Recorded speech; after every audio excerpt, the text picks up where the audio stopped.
Maybe it was a couple of years ago, I noticed on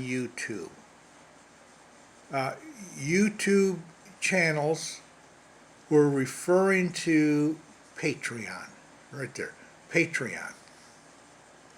A lot of them took up Patreon. I guess that's what it started.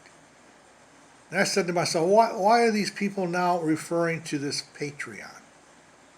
And I don't have it, or I don't belong to it. I think it's some kind of subscription you pay for.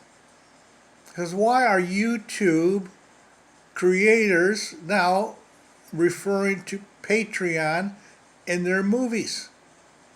Well, there's only got to be one reason. They're not making enough money on YouTube. So they figure out, I'm going over to Patreon, I'm going to refer to Patreon, and I'll make up the money, I'll get the money I want. Well, that's been going on for a couple of years. Now, a new phenomenon has occurred as I watch YouTube movies. A lot of those sites that referred to Patreon are no longer referring to Patreon.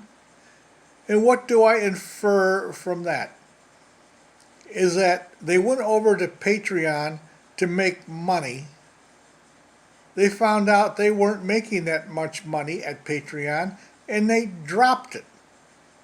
So I guess they'll be waiting for some other new gimmick site to come along. But anyways, now Patreon is fading from being used on YouTube channels.